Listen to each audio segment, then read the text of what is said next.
السلام علیکم ورحمۃ اللہ وبرکاتہ.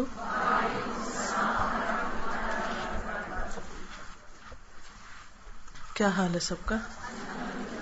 الحمدللہ. نحمده ونصلی علی رسولہ الکریم. اما بعد فاعوذ باللہ من الشیطان الرجیم. بسم اللہ الرحمن الرحیم. رب اشرح لی صدری ویسر لی امری واحلل عقدۃ من لسانی یفقہوا قولی. الحمدللہ ذو الحج کا مہینہ شروع ہو چکا ہے اور ہم اس کے پہلے عشرے میں ہیں. ذو الحج کا یہ پہلا عشرہ سارے سال پہ بھاری. ان 10 دنوں میں انسان جو بھی نیک عمل کرتا ہے اس کا اجر و ثواب بہت زیادہ بڑھ جاتا ہے. رسول اللہ صلی اللہ علیہ وسلم نے فرمایا کسی بھی دن کیا ہوا عمل اللہ تعالیٰ کو ان 10 دنوں میں کیے ہوئے عمل سے زیادہ محبوب نہیں. یعنی آپ جو بھی اچھے اچھے کام کرتے ہیں جو اللہ تعالیٰ کو پسند آتے ہیں آپ سے، ان سب کے مقابلے میں یعنی کام وہی ہوتا ہے جو بھی نیکی کا کام آپ کرتے ہیں. نماز پڑھتے ہیں، روزہ رکھتے ہیں، صدقہ خیرات کرتے ہیں، ذکر اذکار کرتے ہیں. وہ کام عام دنوں میں بھی آپ کرتے ہیں، سال کے باقی دنوں میں بھی کرتے ہیں. لیکن جو اجر و ثواب ان دنوں میں ملتا ہے اسی کام کے کرنے کا، وہ باقی میں نہیں. تو صحابہ نے پوچھا اے اللہ کے رسول صلی اللہ علیہ وسلم، جہاد فی سبیل اللہ بھی نہیں؟ آپ نے فرمایا جہاد فی سبیل اللہ بھی نہیں مگر وہ شخص جو اپنی جان و مال کے ساتھ نکلے اور کچھ واپس لے کر نہ آئے. یعنی اس کی جان بھی جائے، اس کی سواری بھی، یعنی ہر چیز ختم ہو جائے. جیسے کبھی کوئی کریش ہو جاتا ہے نا جہاز وغیرہ، تو اس میں جہاز بھی جاتا ہے اور جہاز چلانے والا بھی اور انسٹرکٹر بھی اور سیکھنے والا بھی، سارے ختم ہو جاتے ہیں. تو وہ بالکل انیوژل سا واقعہ ہوتا ہے. تو اس کا درجہ اور اس کا مقام بہرحال اپنی جگہ ہے اور اس کا اجر بھی نیت کے ساتھ ہے. لیکن اس کے علاوہ کوئی کام جو سال بھر انسان کرتا ہے اس کے مقابلے میں جو ان دنوں میں کرتا ہے اس کا اجر و ثواب کہیں زیادہ ہے. یہ اللہ کی خاص رحمت ہے کہ اس نے ہمیں موٹیویٹ کرنے کے، ہمیں نیکیوں پر جمانے کے مختلف طریقے اور مختلف حربے بتائے. مثلا ہماری عام طور پر مشکل کیا ہوتی ہے کہ ہم ایک کام شروع کرتے ہیں، کچھ عرصہ کرتے ہیں، اس میں روح بھی ہوتی ہے، خوشی سے بھی کرتے ہیں، دل لگا کے بھی کرتے ہیں، پھر ہم تھک جاتے ہیں، پھر وہ کام ہماری روٹین بن جاتا ہے، ایک مشینی عمل شروع ہو جاتا ہے. بس ہم ایک آٹومیٹک مشین کی طرح وہ کام کرنے لگتے ہیں اور اس میں کوئی روح باقی نہیں رہتی. پھر کیا ہوتا ہے؟ پھر رمضان آتا ہے، پھر دوبارہ سے ہر چیز تازہ ہو جاتی ہے. رمضان گزرتا ہے، پھر آہستہ آہستہ پھر ہم اس روٹین میں آنے لگتے ہیں. تو سال کے اختتام سے پہلے اللہ سبحانہ وتعالی ہمیں پھر ایک دفعہ اٹھا کھڑا کرتے ہیں کہ تم اور زیادہ شعور کے ساتھ اچھی طرح دل لگا کر اچھے کام کرو. اور جب ہمیں یہ پتہ چلتا ہے کہ ہمیں کسی بزنس میں 10% کی بجائے 1000% منافع ہونے لگا ہے تو پھر ہم اور زیادہ محنت کرتے ہیں. جیسے آپ نے دیکھا ہوگا کہ مختلف جو بزنسز ہیں ان کے کچھ مخصوص دن ہوتے ہیں جن میں سیل بہت ہوتی ہے. مثلا مٹھائی کی دکان، ان کی سیل کب ہوتی ہے زیادہ؟ عید کے دنوں میں، شادیوں پہ. جیولرز کی سیل شادیوں کے موسم میں. اسی طرح باقی بھی آپ نے دیکھا ہوگا کہ مختلف جو بزنسز ہیں ان کا ایک پیک ٹائم ہوتا ہے اور اس میں جو دکاندار ہوتا ہے وہ چھٹی نہیں کرتا، اس میں وہ لیٹ آورز تک کام کرتا ہے، بند نہیں کرتا، وہ ایکسٹرا لیبر رکھتا ہے. مثلا بچوں کے یونیفارم کا سیزن جو ہوتا ہے اسکول کھلنے کا، تو اس میں جن لوگوں کی دکانیں ہوتی ہیں یونیفارم کی، وہ ان دنوں میں جب زیادہ لے رہے ہوتے ہیں، یہ کتابوں کی دکانیں، تو ایکسٹرا کام کرواتے ہیں، اوروں کو بھی ساتھ شامل کر لیتے ہیں، کیونکہ انہیں پتا ہوتا ہے کہ سال بھر کی کمائی کے دن ہے. یہ سارے سال میں اتنا نہیں کما سکیں گے جتنا ہم ان دنوں میں کمائیں گے. اسی طرح ہمارے لیے بھی یہ دن رمضان کے آخری عشرے کی راتیں اور ذو الحج کے یہ پہلے 10 دن اسی طرح کے دن ہیں کہ جن میں ہم غافل نہیں ہو سکتے، جن میں ہمیں اپنے نیک عمل کے اوپر خاص توجہ دینی ہے، اس کے لیے وقت نکالنا ہے، اس کے لیے تھکنا ہے، اس کے لیے ایکسٹرا ایفرٹ لگانی ہے. اور جو کام ہم نہیں کر پاتے عام دنوں میں وہ بھی کرنا ہے. شاید ان کی برکت سے اللہ تعالیٰ ہمیں باقی سال کے حصے میں بھی کرنے کی توفیق عطا فرمائے. ایک اور حدیث میں آتا ہے کوئی دن اللہ تعالیٰ کے ہاں ان 10 دنوں سے زیادہ عظمت والا نہیں، یعنی یہ عظیم دن ہے، اور نہ ہی کسی دن کا عمل اللہ تعالیٰ کو ان 10 دنوں کے عمل سے زیادہ محبوب ہے. پس تم ان 10 دنوں میں کثرت سے تحلیل، لا الہ الا اللہ، تکبیر، اللہ اکبر اور تحمید الحمدللہ کہو. یعنی ان 10 دنوں کا پسندیدہ ترین ذکر بھی بتا دیا. ذکر کرنے کو تو سبحان اللہ الحمدللہ کچھ بھی پڑھیں آپ، لیکن ان دنوں میں خاص طور پر کثرت سے لا الہ الا اللہ، الحمدللہ، اللہ اکبر ذکر کرتے رہیں، خصوصی طور پہ تسبیحات پڑھیں. پھر آپ دیکھیے کہ پہلی چیز جو ان دنوں میں حدیث سے ثابت ہوتی ہے وہ کیا ہے؟ تسبیحات. اور تسبیح کرنے کی اتنی زیادہ فضیلت ہے کہ قیامت کے دن، میں ریسنٹلی ایک روایت پڑھ رہی تھی جس میں آتا ہے کہ 3 لوگ تھے جن میں سے ایک شہید تھا اور ایک عام مرنے والا اور ایک اور میرے ذہن سے اب نکل گیا.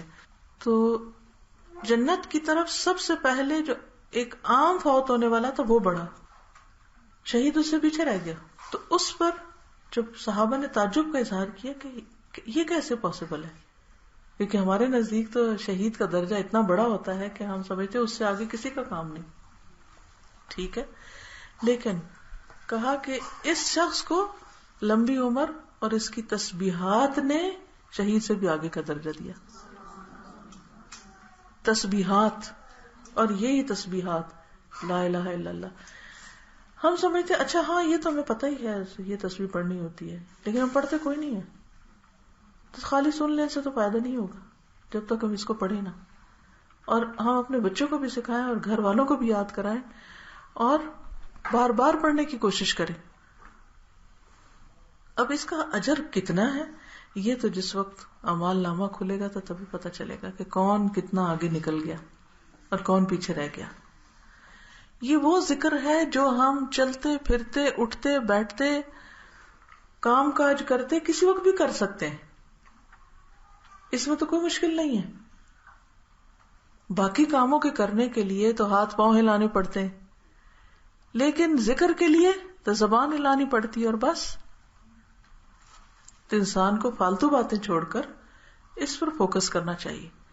پھر لا الہ الا اللہ ایک ایسی چیز ہے کہ جو انسان کے دل کے اندر ایک خاص نور پیدا کرتا ہے، ایمان کی تجدید کرتا ہے، ایمان کی روشنی پیدا ہوتی ہے. تو یہ جو ایمان کی روشنی اور ایمان کی حرارت پیدا ہوتی ہے اس ذکر کی وجہ سے، اس سے انسان کو ایک موٹیویشن ملتی ہے اچھے اچھے کاموں کے کرنے کی. تو وہ ایک سائیکل بنتا ہے نا، ایک چیز دوسرے کو پش کری، دوسرے کو، دوسری تیسرے کو، تو پھر انسان اس کے ساتھ آگے بڑھتا رہتا ہے. ہم کام کیوں نہیں کر پاتے؟ سستی ہوتی ہے نا، لیزینس، یا دنیا کی اٹریکشن ہوتی ہے یا کوئی اور. تو ان چیزوں کو کس طرح اس کا مقابلہ کیسے کریں، اپنے آپ کو کس طرح پھر تیار کریں؟ یہ فیول کہاں سے ہمیں ملے گا؟ یہ انرجی کہاں سے آئے گی؟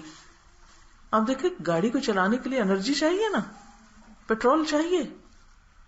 بجلی جلانے کے جو بلب آپ نے جلائے ہوئے ہیں اس کے پیچھے الیکٹریسٹی ہے نا، تبھی روشنی ہے نا. کوئی بھی انجن چلانے کے لیے پاور چاہیے. اسی طرح ہمارا انجن وہ بھی کسی پاور سے چلتا ہے. اس کی پاور کیا ہے؟ اس کی پاور اللہ کا ذکر ہے، اللہ کے ساتھ ایک کنیکشن ہے، اللہ کے ساتھ ایک تعلق ہے. ہم دنیا کے کاموں میں اتنے مصروف ہو جاتے ہیں کہ ہمارا کنیکشن ویک ہو جاتا ہے. انٹرنیٹ کا کنیکشن جب ویک ہوتا ہے تو کیا ہوتا ہے؟ پریزنٹیشنز کھلنے میں، اٹیچمنٹس کھلنے میں کتنی دیر لگتی ہے؟ چھوٹی سی فائل بھی کھولنی ہو تو مصیبت پڑ جاتی. ہوتا ہے کہ نہیں؟ تو پھر آپ کہتے ہیں اچھا کیا ہے، اس کو کیا، اس کو کیا، دیکھتے ہیں تو پتہ چلتا ہے کہ وہ انٹرنیٹ کی سپیڈ ہی کم ہے. بالکل اسی طرح جب ہماری اسپرٹ سلو ہوتی ہیں یا ہمارا کنیکشن اللہ سے سلو ہوتا ہے یا کم ہوتا ہے یا اس میں جان کم ہوتی ہے تو ہماری نماز وہ بھی لاغر، ہمارا کوئی بھی کام اپ ٹو دا مارک نہیں ہوتا، اور اس کی بنیادی وجہ ایمان کی طاقت کا کمزور ہونا ہے. اور ایمان کی طاقت اللہ کے ذکر اور اللہ کے شکر اور اللہ کے ساتھ کنیکشن کے ساتھ بڑھتی. اس کے لیے نبی صلی اللہ علیہ وسلم نے خود طریقہ بتا دیا کہ یہ تکبیریں پڑھو، تسبیح پڑھو، فرق پڑے گا. پھر آپ دیکھیے کہ اس عشرے کے اندر عرفہ کا دن ہے. عرفہ کا دن 9 ذی الحج جو ہے وہ دن ایسا ہے کہ جس میں اللہ سبحانہ وتعالی سال بھر کے مقابلے میں سب سے زیادہ گردنیں آگ سے چھڑاتے ہیں، یعنی حاجیوں کی. شیطان اپنا سر پیٹتا ہے، اپنے سر پہ مٹی پھینکتا ہے اور روتا ہوا چیختا ہوا نکل جاتا ہے جب وہ یہ دیکھتا ہے کہ اتنے سارے لوگ ان کو معافی مل گئی، معافی کا پروانہ مل گیا، ان کی ساری زندگی کے گناہ معاف ہو گئے. وہ کہتا ہے کہ میں نے اس شخص کو ساری زندگی بہکایا، 50 سال 60 سال میں اس کے پیچھے لگا رہا اور یہ میرا بندہ بن کے رہا، اور اب یہاں آ کر اس نے سچے دل سے توبہ کی اور اس کو معاف کر دیا گیا. انسانوں کی اس کثرت سے ملنے والی اس معافی کی وجہ سے شیطان پریشان ہوتا ہے. دیکھیے کہ لیلۃ القدر کی بھی بڑی فضیلت ہے، لیکن ہمیں پتہ نہیں ہوتا کہ لیلۃ القدر ہے کس دن، مگر 9 ذی الحج تو ہمیں پتہ ہوتا ہے کس دن ہے. تو اس دن ہمیں بھی عرفات والوں کے ساتھ دعاؤں میں شریک ہو جانا چاہیے.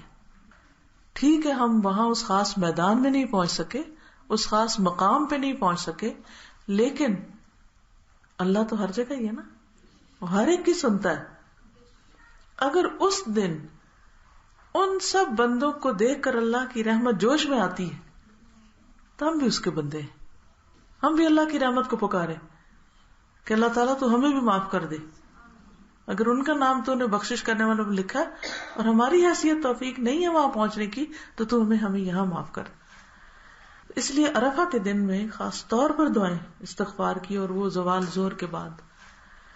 اور عرفہ کے دن کا روزہ 2 سال کے گناہوں کی معافی کا ذریعہ ہے. تو ذکر کے بعد خاص طور پر روزے کا اہتمام کریں. ویسے تو سارے ذی الحج کے پہلے 9 دنوں میں، کیونکہ 10ویں تو عید ہوتی ہے، عید والے دن تو نہیں کرتے، تو اور 10ویں تاریخ جو یوم النحر، اس کو یوم الحج الاکبر بھی کہا گیا، جس دن قربانیاں ہوتی ہیں. تو قربانی صدقے کی بہترین قسم ہے. یہاں پر ہم 9 تاریخ کو روزہ رکھیں، 10 تاریخ کو قربانی کریں، اور اس میں جان کا صدقہ جو ہے وہ انسان کے لیے کئی بلاؤں کو ٹالتا ہے، کئی مشکلات کے لیے آسانی کا سبب ہوتا ہے. اس کی کیا وجہ ہے؟ اس میں صرف پیسے نہیں لگ رہے ہوتے، بلکہ اس میں بھوکوں کے لیے کھانے کا انتظام بھی ہوتا ہے. اس کے کئی ایک فائدے ہیں قربانی کرنے کے، اس لیے اس کا اہتمام بہت ضروری ہے. اب کئی لوگ پوچھتے ہیں کہ ہم پہ لازم ہے یا نہیں، ہمارے پاس اتنا سونا کوئی نہیں، ہمارے پاس اتنا پیسہ کوئی نہیں، کئی ایک باتیں کرتے ہیں اور اسی کشمکش میں الجھے رہتے ہیں، پتہ نہیں مجھے میرے اوپر ہے یا نہیں. یہ بات نہیں ہے. بات یہ ہے کہ مجھے شوق ہے کہ نہیں کچھ کرنے کا. اگر آپ کو ایک انگوٹھی خریدنے کا شوق ہو تو آپ کو بیٹیاں ڈال کے انگوٹھی خریدیں گے، کوئی ڈیزائن پسند تو آ جائے، پھر آپ دیکھیں کیسے حاصل کرتے ہیں آپ اس کو. کچھ بھی پاپڑ بیل کے آپ اس کو حاصل کریں گے. مجھے یاد ہے اپنی ایک اسٹوڈنٹ کے بارے میں کہ اس کو ہیرے کی انگوٹھی کا بہت شوق تھا، اور وہ کہتی تھی اللہ نے میری زندگی میں ساری خواہشیں پوری کیا، میری یہ آخری خواہش ہے، اس کے لیے میں نے اب کام کرنا ہے. اور وہ کام کرتی تھی اور پیسے جمع کرتی تھی، اور پھر اس کے بعد انہوں نے خریدی، اور جس دن خریدی اس دن مٹھائی لے کر آئیں کہ دیکھو میں نے ہیرے کی انگوٹھی خرید لی. تو میں نے کہا کہ شوق کی بات ہے نا، انہوں نے اپنے ساتھ ایک عہد کر لیا کہ یہ میں نے پہن کے چھوڑنی ہے. شوہر بعض اوقات نہیں لے کر دیتے، لیکن عورتوں کو عمومی طور پر زیورات کا شوق ہوتا ہے تو اپنے لیے بنا لیتی ہیں، کچھ نہ کچھ خریدتی رہتی ہیں، اور کچھ نہیں، جس کو جس چیز کا شوق ہے وہ کر لے گا. تو اگر ہیرے جواہرات سے ہماری محبت ہے تو اتنی محبت اگر اللہ تعالیٰ سے ہو جائے یا اس سے بڑھ کے ہو جائے تو یہ ہو نہیں سکتا کہ ہم قربانی نہ کریں، کسی طرح بھی کریں گے. نبی صلی اللہ علیہ وسلم بہت امیر تھے، بہت کچھ تھا آپ کے پاس، ہیرے جواہرات کے ڈھیر تھے، کہ اس کے بعد وہ کہتے ہیں ہاں اب میں ایک حصہ گائے میں ڈال دیتا ہوں، بڑا احسان ہے. آپ کو معلوم ہے کہ حضرت ابوبکر صدیق رضی اللہ تعالیٰ عنہ کو جب آپ نے امیر حج بنا کے بھیجا تو ان کے ساتھ 20 اونٹ بھیجے قربانی کرنے کے لیے اپنی طرف سے. اور جس سال آپ خود حج پہ گئے 100 اونٹ قربان کیے. 100 اونٹ.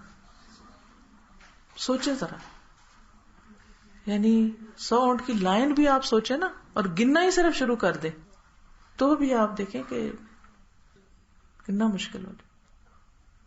ہمارے یہاں تو پورے خاندان میں 1 اونٹ نہ ہو, کیونکہ ہم نے تو وہ پیسے کہیں اور لگائے ہوئے. اب آپ دیکھیے کہ ہر شخص کی اپنی کچھ پرائرٹیز ہوتی ہیں. کسی کو دنیا کمانی, کسی کو آخرت کمانی. کچھ دنیا کے لیے کام کرنے والے تو کچھ آخرت کے لیے کرنے والے ہوتے. ہمیشہ ہمیں ایک بات یاد رکھنی چاہیے کہ دنیا کے لیے کام تو کرنا ہے, مگر آخرت والآخرۃ خیر وابقیٰ, وہ بہتر بھی ہے اور باقی رہنے والی بھی ہے. دنیا کی جتنی بھی چیزیں ختم ہو جائیں گی, بلکہ دنیا کے ایسے شوق پیدا کریں جو آپ کی آخرت کے لیے مددگار ہوں. جیسے سلیمان علیہ السلام نے کہا تھا, انی احببت حب الخیر عن ذکر ربی, میں نے مال کی محبت اپنے رب کی یاد کی وجہ سے اختیار کی. کہ یہ گھوڑے جو ہیں یہ مجھے رب کی یاد دلاتے ہیں. تو ہر شخص جانتا ہے کہ کس طریقے سے وہ اصل مقصد کو پورا کرے. تو بہرحال اس عشرے کی فضیلت اس وجہ سے بھی زیادہ ہے کہ اس میں ساری عبادتیں اکٹھی ہو جاتی ہیں. نماز, روزہ, حج, زکوٰۃ یا صدقہ. اور صدقے میں بھی بہترین صدقہ یعنی جان کا صدقہ, جانوروں کی قربانی کا صدقہ, جو مشرق سے مغرب تک کے مسلمان جو ہیں وہ کسی نہ کسی طرح اس کو پورا کرتے ہیں. اور پھر خاص طور پر ذکر الہی, کثرت کے ساتھ اللہ کا ذکر اور تکبیرات. صحابہ کرام جو تھے وہ بازار میں نکل جاتے تھے صرف اونچی بلند آواز سے تکبیریں پڑھنے کے لیے, تاکہ ان کو دیکھ کے باقی لوگ بھی. بعض صحابہ جو تھے چھت پہ چڑھ جاتے تھے, اس زمانے میں لاؤڈ سپیکر جو نہیں ہوتے تھے, اور بلند آواز سے تکبیریں پڑھتے تھے تاکہ نیچے جو گزر رہے ہیں اور باقی لوگ ہیں وہ بھی پڑھیں. تو کوشش یہ کریں کہ گھر کے اندر ٹیپ پر یا کمپیوٹر پہ یا کہیں نہ کہیں لگا دیں, کیونکہ آپ کو کہیں گے نا اچھا تکبیر پڑھو تکبیر پڑھو تو پھر الجھیں گے لوگ. لیکن اگر آپ پلے کر دیں گے تو اس سے کیا ہوگا کہ وہ خود ہی وہ بھی ساتھ بولنا شروع کر دیں گے, اور ایک ایمان میں عجب اضافہ ہوتا ہے. آپ نے کبھی عید پڑھی ہو تو عیدگاہ میں تکبیریں پڑھی جا رہی ہوں, یا پھر حرم سے تکبیرات جو آتی ہیں, اگر آپ ان کو سنیں تو آپ کا ایک دم ایمان تازہ ہوگا, ایک دم آنسو آنے لگیں گے. اللہ کی, ہر کوئی اللہ کی بڑائی بیان کر رہا ہے. تو یہ بہت ضروری ہے کہ ہم ان دنوں میں جانوروں پر بھی اللہ کا نام لیں, زبان پر بھی ہمارے اللہ کا نام, یعنی اللہ کے نام کی بڑائی بیان کریں, اللہ اکبر کہیں. پھر اسی طرح یہ ہے کہ عید کا خاص اہتمام کریں تاکہ بچوں کو بھی فیل ہو کہ یہ ہماری خوشی کا دن ہے. جس دن جو کام کرنے کے لیے کہا جاتا ہے اس کو کرنا ہی تو عبادت ہے. عید پر خوش ہونا, کھانا پینا, اچھے کپڑے پہننا, خوشبو لگانا, نماز پڑھنے کے لیے جانا, گھر والوں کو ساتھ لے کے جانا, خطبہ سننا وہاں پر. یہ نہیں کہ نماز ہوئی اور باتوں میں لگ گئے, میل ملاقات, امام خطبہ دے رہے ہیں لوگ گلے مل رہے ہوتے ہیں. ان چیزوں سے بچنا چاہیے. اس وقت جب خطبہ سننا تو خطبے پر ہی توجہ ہو, اور جو ملاقات کرنی ہے تو ڈھونڈ ڈھونڈ کے سب کو ملے اور ایک ایک سے ملاقات کریں, خود آگے بڑھ کر ملاقات کریں. یہ نہ ہو کہ آپ انتظار کریں کہ اچھا کوئی آئے تو پھر اسی طرح گوشت کی تقسیم غریبوں کو بھی دیں, اپنے لیے بھی رکھیں, پکائیں, کھائیں, دیں, دلائیں, جو بھی ہو. تو یہ ساری چیزیں اجر اور ثواب کے کام ہیں. اور پھر یہ جب 10 دن پورے ہو جاتے ہیں تو پھر بھی ایک دم سب کچھ نہیں ختم کر دیں. پھر اگلے 3 دن جو ہے ایام تشریق کہلاتے ہیں. ایام تشریق 11, 12 اور 13, جن دنوں میں حاجی حضرات مینا میں تشریف فرما ہوتے ہیں. اس کے بارے میں آتا ہے کہ نبی صلی اللہ علیہ وسلم نے فرمایا کہ ایام تشریق کھانے پینے اور اللہ کا ذکر کرنے کے دن ہے. ان دنوں کے 2 کام ہیں, کھائیں پیئیں, عید منائیں, پارٹیز کریں, گوشت پکائیں, طرح طرح کی ڈشز بنائیں, کھائیں کھلائیں, اور ساتھ اللہ کا ذکر نہ بھولیں. تکبیرات بھی ساتھ ساتھ پڑھیں اور آنے والوں کو بھی پڑھائیں, تب مل کے بھی پڑھیں, اکیلے اکیلے بھی پڑھیں, اللہ کا ذکر کریں. کیونکہ ہم بیلنس نہیں قائم رکھ پاتے. تکبیروں کو لگتے ہیں تو کھانا پینا بھول جاتے ہیں، کھانے پینے کو لگتے ہیں تو تکبیرات بھول جاتے ہیں. تو ان دونوں چیزوں کو ساتھ لے کے چلنے کی ضرورت ہے. ٹھیک ہے. پھر یہ ہے کہ عید کے لیے اگر ایک گھر میں ایک سے زائد قربانیاں ہو رہی ہیں تو کچھ خود اپنے لیے رکھ لیں اور کچھ آپ غریب علاقوں میں بھیجیں. اب مثلاً آپ دیکھیے کہ مجھے نہیں پتا پنڈی میں کون سا علاقہ امیر ہے کون سا غریب, لیکن مثلا لاہور میں ڈیفینس ہے یا کراچی میں ڈیفینس ہے, تو اب ڈیفینس میں جو لوگ رہتے ہیں وہ تو ہر گھر قربانی کر رہے ہوگے, لیکن اس کے مقابلے میں کوئی جو غریب کچی بستی ہے وہاں کتنے لوگ قربانی کر سکیں گے؟ یا کوئی گاؤں ہے تو وہاں تو نہیں قربانی. اچھا ہم کیا کرتے ہیں, ہم 2-3 دن بکرے کر رہے ہیں, اس گھر میں بھی اس میں بھی, وہ اس کو بھیج رہا ہے وہ اس کو بھیج رہا ہے, برابر کر لیا. غریب بیٹھے بےچارے انتظار کرتے رہے, ان کا کون خیال کرے گا؟ ہم نہیں سوچنا نا ان کے بارے میں بھی. تو اللہ کا شکر ہے کہ ہر سال الہدا میں غریبوں کے لیے قربانی کروانے کے لیے پیسے اکٹھے کیے جاتے ہیں, پھر بکرے خریدے جاتے ہیں اور پھر دور دراز علاقوں میں ذبح کروا کے بھیجے جاتے ہیں جہاں پر ضرورت مند لوگ ہوتے ہیں.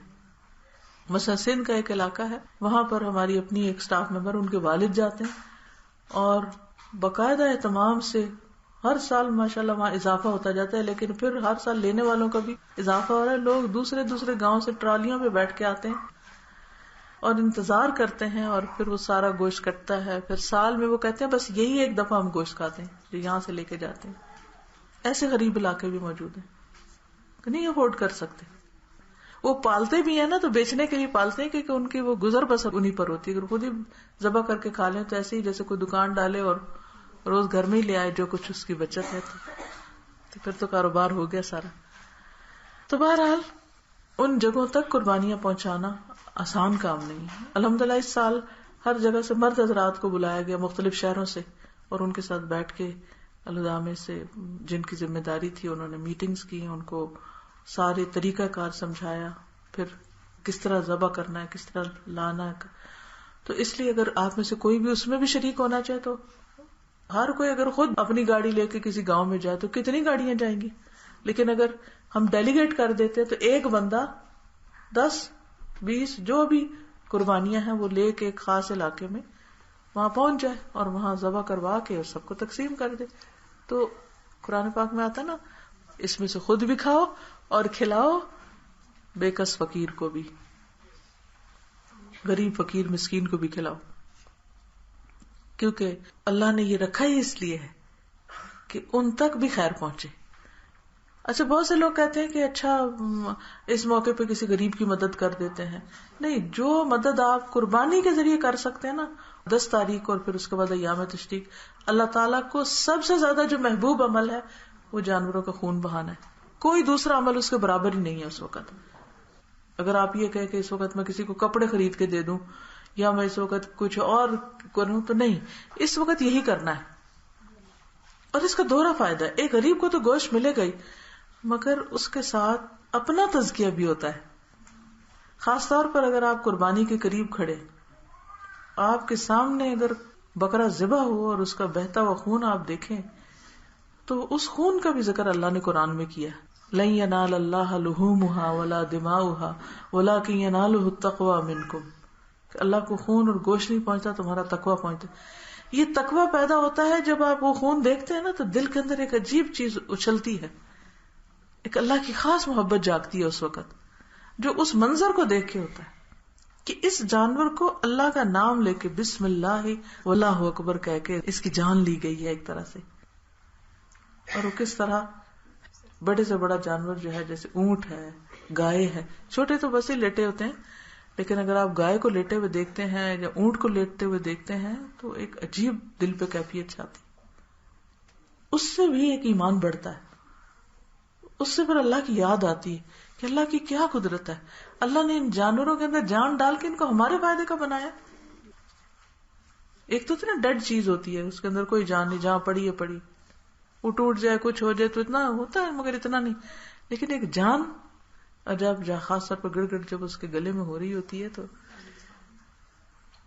انسان کو اپنی موت بھی یاد آتی ہے. اور کئی چیزیں ہوتی ہیں, آپ اس کا تجربہ کریں. صحابیات اپنے ہاتھوں تک سے قربانی کرتی تھی, اور اس سے انسان کے اندر ایک جرأت بھی آتی, ایک خوف ختم ہوتا ہے. وہ بعض لوگ کہتے ہیں نا ہائے ہائے میں خون نہیں دیکھ سکتی, تو اگر ہر سال قربانی کا بچپن سے ہی آپ دیکھ رہے ہیں تو دیکھ لیں گے, کیونکہ کچھ چیزیں ایسی ہوتی ہیں زندگی میں آپ کو نہیں پتا کہ کہاں کیا دیکھنا پڑ جائے, تو مر جائیں گے ان کو دیکھ کے. بہادر ہونا چاہیے مومن کو, بزدل نہیں ہونا چاہیے. تو یہ اللہ تعالیٰ نے ہمیں بہت کچھ سکھانے کا ایک نظام قائم کیا ہے, اس کو فالو کرنے میں ہی ہماری بھلائی ہے. اس کے مقابلے میں خود ساختہ طریقے مت ایجاد کریں کہ یہ کام ایسے نہیں ہم ویسے کر لیتے ہیں, اور اپنی عقل کو اللہ کی وزڈم کے اوپر مت ڈالیں, اس کو اوپر نہیں کریں. اللہ کی وزڈم اور اللہ کی جو حکمت ہے اس کے مختلف احکامات کی, وہ ہمیں سامنے رکھنی چاہیے. اور ان لوگوں کو وارننگ بھی دی گئی جن کو قربانی کی وسعت ہے اور پھر وہ وسعت کے باوجود قربانی نہ کریں. وہ حدیث میں آتا نا کہ نبی صلی اللہ علیہ وسلم نے فرمایا جو وسعت کے باوجود قربانی نہ کرے پھر وہ ہمارے مصلی پہ نہ آئے, اس کو نماز کا بھی فائدہ کوئی نہیں, کیونکہ نماز کے ساتھ قربانی کا ذکر کیا گیا قرآن مجید میں. قل ان صلاتی و نسکی و محیای و مماتی للہ رب العالمین, کہہ دیجئے بے شک میری نماز اور میری قربانی, میرا جینا اور میرا مرنا اللہ رب العالمین کی. اب آپ دیکھیے صلاتی اور نسکی, صلات کے ساتھ محیایا اور نسکی کے ساتھ مماتی, کیونکہ قربانی کے ساتھ مماتی, جیسے جانور جا رہا نا ایسے مماتی میں نے بھی مرنا ہے. اور اس سے صلات جو ہے جب تک زندگی ہے آخری دموں تک آپ کو نماز پڑھنی ہے, اس سے فراغت نہیں ہے. للہ رب العالمین, سب کچھ اللہ کے لیے خالص نیت کے ساتھ, صرف اللہ کی رضا کے لیے سب کچھ کرنا ہے. اور پھر یہ سنت ہے ابراہیم علیہ السلام کی. صحابہ نے پوچھا تھا کہ ما هذه الاضاحی یا رسول اللہ صلی اللہ علیہ وسلم, یہ قربانی کیا چیز ہے, یہ کیوں جانور قربان کرتے ہیں ہم؟ تو آپ فرمایا سنت ابیکم ابراہیم, تمہارے باپ ابراہیم کی سنت ہے, ان کا طریقہ ہے, انہوں نے یہ طریقہ اختیار کیا تھا. وہاں سے شروع ہوئی تھی ایک طرح سے یہ ریگولر بیسس پہ قربانی کی جانے, ورنہ پہلی شریعتوں میں بھی تھی. حابیل کابیل کی قربانی کا ذکر آپ نے قرآن مجید میں پڑھا ہوگا, سنا ہوگا. اور وہ آدم علیہ السلام کے بیٹے تھے, اس سے یہ پتہ چلتا ہے کہ بہت ارلیسٹ اسٹیج پر قربانی کا حکم تھا, اور اس کے بعد بھی قربانیاں ہوتی رہی, کیونکہ اللہ نے جانوروں کو بنایا ہمارے لیے. تو جب ہم عام دنوں میں ذبح کر کے گوشت کھاتے ہیں تو پھر ایک خاص موقع پر اللہ کے لیے اس کو ذبح کرتے ہیں. اور وہاں تو ابراہیم علیہ السلام نے تو اپنا بیٹا ذبح کیا تھا جس کو اللہ نے بچا لیا. کس طرح اس کو اپنے ساتھ لے کے جاتے ہیں اور مکہ سے نکل جاتے ہیں اور مینا جاتے ہیں کئی میل دور چلتے چلتے, ظاہر ہاتھ میں چھری بھی ہوگی اور بیٹا بھی ساتھ جا رہا ہوگا, اور بیٹا بھی بڑھاپے میں ملا اور وہ اب ینگ ٹین ایجر ہے. اس ایج کے بچے جو ہوتے ہیں جو بالکل ینگسٹرز ہوتے ہیں وہ ایک ماں باپ کے دلوں میں خاص تنگ بھی کریں پھر بھی بہت پیار ہوتا ہے ان کے ساتھ. اور ابراہیم علیہ السلام تو کبھی کبھار آتے تھے وہاں, وہ تو ماں نے ہی پالا تھا بیٹا, اور پھر ماں نے بھی کچھ نہیں کہا. اچھا اللہ کا حکم ہے, بیٹے سے پوچھا اچھا تم کیا کہتے ہو. اس سے بھی پتہ چلتا ہے کہ جب بچے جوان ہو جائیں تو ان سے مشورہ کرنا چاہیے, ان کو اگنور نہیں کرنا چاہیے. اگرچہ انہوں نے خواب دیکھی, اللہ کا حکم سمجھا, لیکن بیٹے سے پہلے پوچھا کہ اے بیٹے تم کیا چاہتے ہو, کیا کروں؟ تو انہوں نے کہا یا ابت افعل ما تؤمر, آپ وہ کر لیں جو اللہ نے آپ کو حکم دیا, میں حاضر ہوں اس کے لیے. تو انہوں نے اس کو الٹا لٹا دیا اور پھر اس کے اوپر چھری پھیری. وَنَادَيْنَاهُ أَن يَا إِبْرَاهِيمُ قَدْ صَدَّقْتَ الرُّؤْيَا, تو امتحان میں کامیاب ہو گیا, اپنا خواب سچ کر دکھایا. اور پھر اس کی جگہ وَفَدَيْنَاهُ بِذِبْحٍ عَظِيمٍ, ہم نے ایک عظیم قربانی کے ساتھ اس بچے کو بچا لیا, یعنی فدیہ دے دیا اس کا.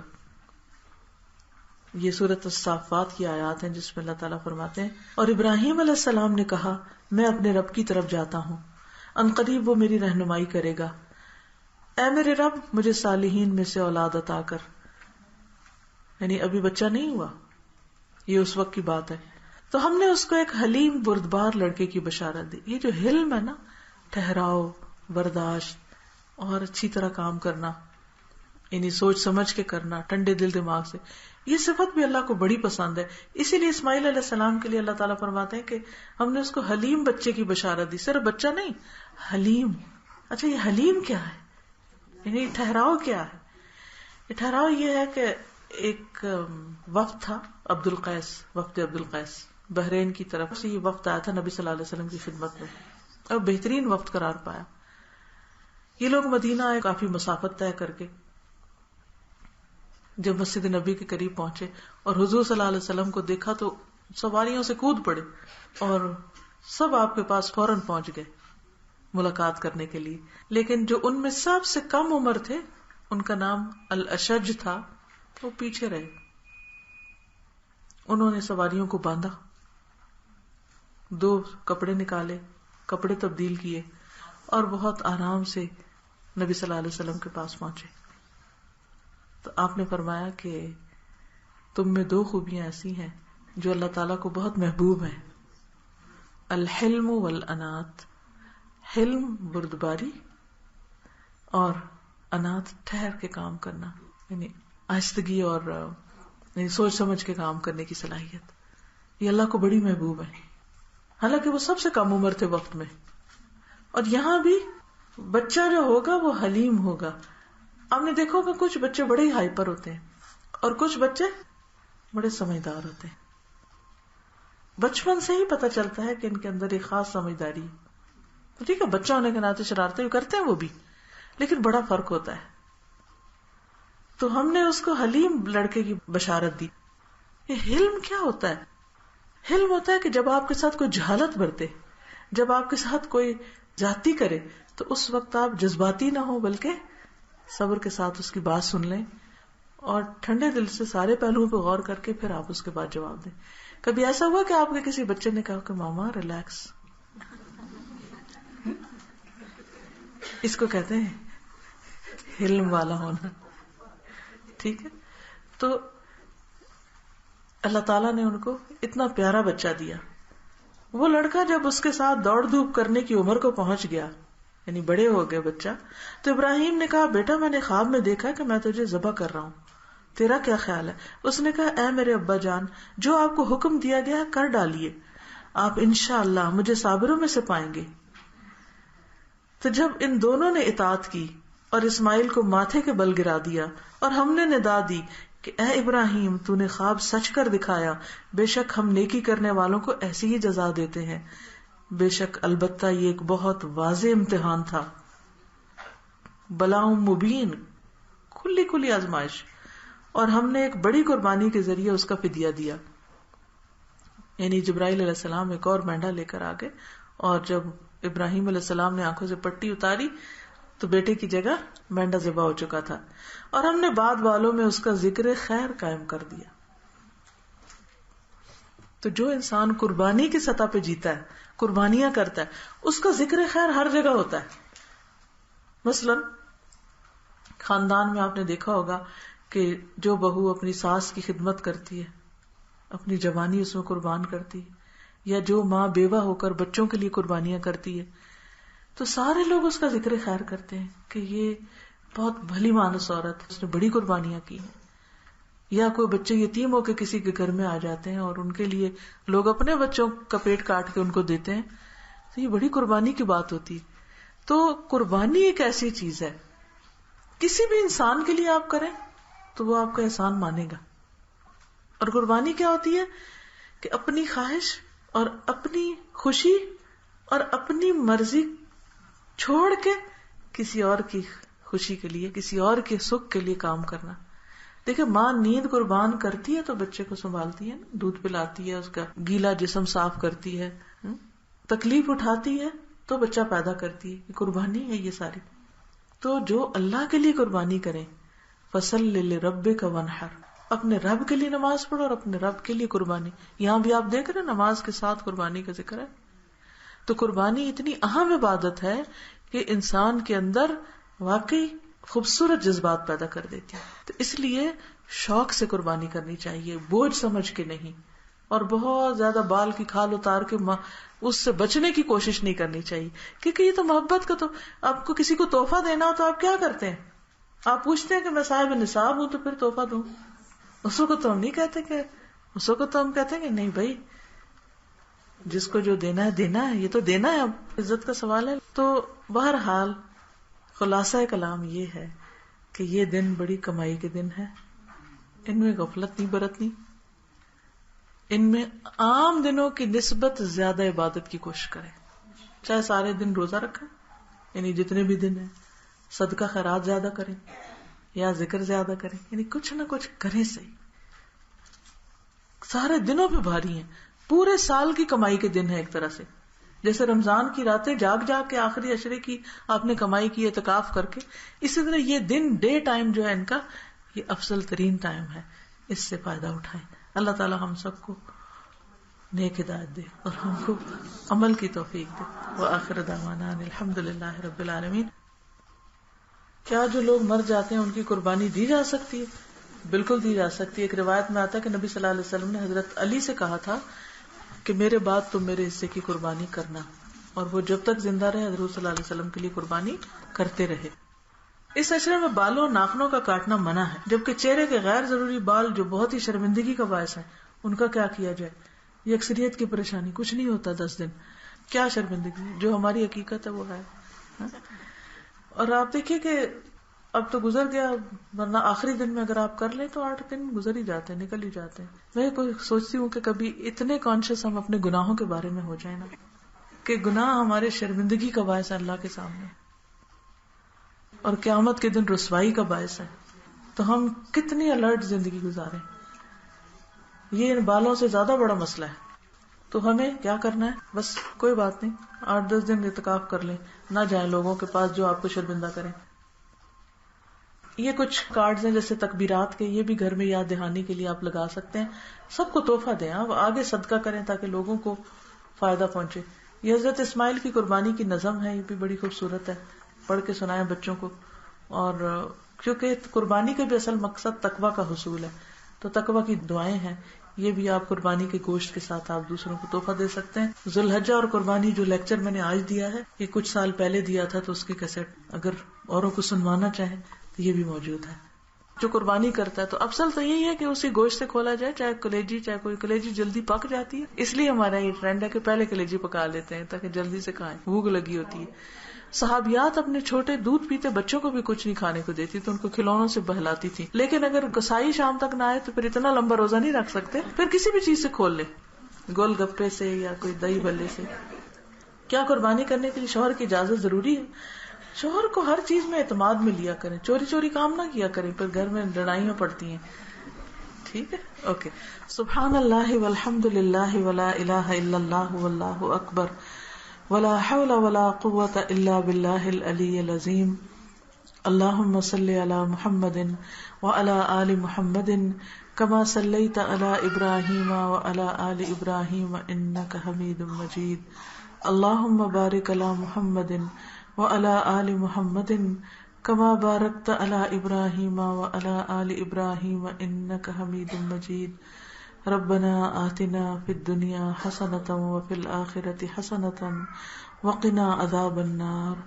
ربنا لا تزغ قلوبنا بعد إذ هديتنا وهب لنا من لدنك رحمة إنك أنت الوهاب. ربنا هب لنا من أزواجنا وذرياتنا قرة أعين واجعلنا للمتقين إماما. یا رب العالمین، جو کچھ ہم نے پڑھا ہے، سنا ہے، اس پر عمل کی توفیق عطا فرما. اللہ ہمیں زیادہ سے زیادہ نیکیاں کرنے کی توفیق عطا فرما. یا اللہ اپنے پسندیدہ کاموں کے لیے ہمارا سینہ کھول دے اور ہمارے رستے آسان کر دے. یا حی یا قیوم برحمتک نستغیث. اللہ ہم سب پر اپنی رحمت نچھاور فرما، ہماری اولادوں کو ہدایت عطا فرما، نیکی کے رستے ہمارے لیے آسان کر دے. لا الہ الا اللہ وحدہ لا شریک لہ، لہ الملک ولہ الحمد وہو علی کل شیء قدیر. لا حول ولا قوة الا باللہ. لا الہ الا اللہ، لا نعبد الا ایاہ، لہ النعمۃ ولہ الفضل ولہ الثناء الحسن. لا الہ الا اللہ مخلصین لہ الدین ولو کرہ الکافرون. یا اللہ پاک تمام بیماروں کو صحت کاملہ عطا فرما. اللہ جتنی بہنیں آئی ہیں ان کا آنا قبول فرما، جو بیمار ہیں ہمیں صحت عطا فرما. یا اللہ جنہوں نے ہمیں یہ جگہ دی ہوئی ہے ان کو بہترین جزا عطا فرما اور ان کی دنیا اور آخرت کی مشکلات آسان فرما. یا اللہ ہمارے والدین پر اپنی رحمت فرما. رب ارحمہما کما ربیانی صغیرا. ربنا تقبل منا انک انت السمیع العلیم وتب علینا انک انت التواب الرحیم. وصلی اللہ تعالی علی خیر خلقہ محمد وعلی آلہ واصحابہ واہل بیتہ اجمعین برحمتک یا ارحم الراحمین. الہی آمین. سبحانک اللہم وبحمدک نشہد ان لا الہ الا انت نستغفرک ونتوب الیک. السلام علیکم ورحمۃ اللہ وبرکاتہ.